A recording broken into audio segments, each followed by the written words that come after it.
চিন্ময় প্রভুর মুক্তির দাবিতে, চিন্ময় প্রভুর মুক্তির দাবিতে বাংলাদেশে হিন্দুদের উপর অত্যাচার হচ্ছে কেন? মোল্লা ইউনিট জবাব দাও। বাংলাদেশের উপরে অত্যাচার হচ্ছে কেন? মোল্লা ইউনিট জবাব দাও। বাংলাদেশে বসবাসকারী হিন্দুদের উপর অত্যাচার হচ্ছে কেন? মোল্লা ইউনিট জবাব দাও। চিন্ময় প্রভুর মুক্তির দাবিতে,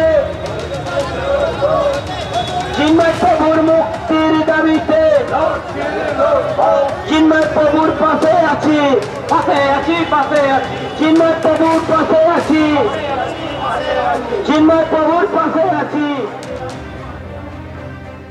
আর বাংলাদেশে ইসকনকে নিষিদ্ধ করতে যে মামলা হয়েছিল শতপ্রণোদিত হয়ে আদালত কোনো নির্দেশ দেবে না তা জানিয়ে দিল বাংলাদেশ হাইকোর্ট। আবেদন খারিজ করে শতপ্রণোদিত হয়ে আদালত কোনো নির্দেশ দেবে না জানালেন বিচারপতি। ইসকনকে নিষিদ্ধ করা নিয়ে বাংলাদেশ সরকারের অবস্থান জানতে চেয়েছে আদালত। আজকের শুনানিতে নিজেদের অবস্থান স্পষ্ট করেনি ইউনূস সরকার। বাংলাদেশে অশান্তি নিয়ে উদ্বেগ প্রকাশ আদালতে।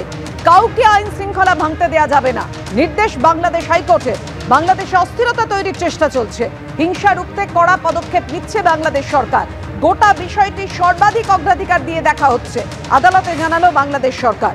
মঙ্গলবার চিন্ময় কৃষ্ণ দাসের জামিন নামঞ্জুর হওয়ার পর চট্টগ্রাম আদালত চত্বরে সংঘর্ষ হয়, এক আইনজীবী নিহত হন। ঘটনার পর বাংলাদেশ হাইকোর্টে শতপ্রণোদিতভাবে ইসকনকে নিষিদ্ধ করার দাবিতে মামলা হয়। আর সেই আবেদনই আজ খারিজ করে দিল বাংলাদেশ হাইকোর্ট যে শতপ্রণোদিতভাবে কোনো নির্দেশ দেবে না বাংলাদেশ হাইকোর্ট, জানিয়ে দিলেন বিচারপতি।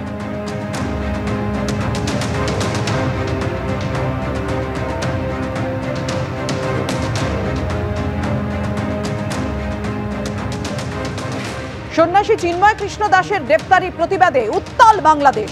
জামাত থেকে পুলিশ, হিন্দুদের ওপর সাঁড়াশি আক্রমণ হচ্ছে। বাংলাদেশের শিবচরে জোর করে বন্ধ করে দেওয়া হয়েছে ইসকন সেন্টার।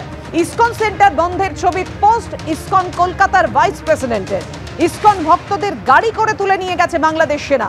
বাংলাদেশে হিন্দুদের ওপর টানা আক্রমণ চলছে এমনই পোস্ট করেছেন রাধারমণ দাস।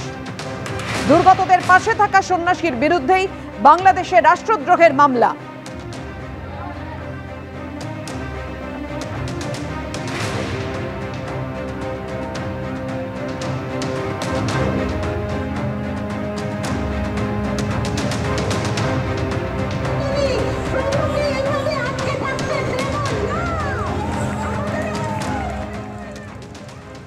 যে মাইনরিটিজ আছে বাংলাদেশের, ওদের সামনে ওদের আগের রাস্তাটাই সব বন্ধ হয়ে গেছিলো। তো রাস্তায় বেরোনো ছাড়া ওদের সামনে কিছু রাস্তা ছিল না। কিন্তু আমরা দেখলাম কি 4 লাখ 5 লাখ সংখ্যায় যখন লোক রাস্তায় নামলো, ওরা কত শান্তিপূর্ণভাবে ওরা নিজের ডিমান্ডকে 8 পয়েন্ট যেটা ডিমান্ড আছে, যেরকম 5 দিন দুর্গাপূজার সময় ছুটি দেওয়া হোক, একটা মাইনরিটি কমিশন করা হোক, যে অত্যাচার হয়েছে হিন্দুদের উপরে ওটার জন্য কিছু একটা জাজ একটা কোর্ট হোক। তো এইরকম সামান্য ওদের ডিমান্ড ছিল। যদি ওখানকার সরকার খালি ওদের সঙ্গে এটা নিয়ে বসে এসব করে দিত তো এটা মিটে যেত। আর ওটা তো এটাই চেয়েছে কি ওখানকার যে মাইনরিটিজ আছে ওদেরকে সুরক্ষা প্রদান করা হোক।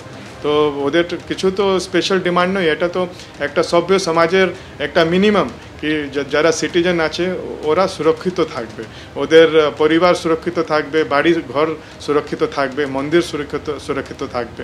তো এটাই ওদের ডিমান্ড ছিল। কিন্তু আমরা দেখলাম কি যেভাবে যারা প্রোটেস্ট লিড করছিল ওদের বিরুদ্ধে 19 জন বিরুদ্ধে দেশদ্রোহের মামলা করা হলো। তারপরে দেখলাম কি চিন্ময় কৃষ্ণ দাসকে গ্রেফতার করা হয়েছে। তো এটা খুব আনফর্চুনেট। বর্তমান পরিস্থিতি খুব ভোলাটাইল আছে, খুব ভয়ঙ্কর আছে। তো ওটাই অ্যাকচুয়ালি আমরা যেটা আপডেট পাচ্ছি, দেখছি কি অনেক জায়গায় অ্যাটাকও হয়েছে, অন্য হিন্দু বুদ্ধিস্ট মাইনরিটিজ ওদের উপরেও হয়েছে। তো পুরা গোটা বিষয়টা একটু চিন্তার বিষয় আছে। বাট আজকে হাইকোর্টের এই এটা যে জাজমেন্ট এসছে, যে অর্ডার এসছে, যেটা ডিসমিস করে দিয়েছে কেসটা, ওটা নিয়ে আমরা খুব আশা করি কি বাংলাদেশ গভর্নমেন্ট এখন মাইনরিটিস সুরক্ষা প্রদান করবে, ওদের এরিয়াতে পুলিশ আর্মি যেটা করার দরকার ওটা করা হবে।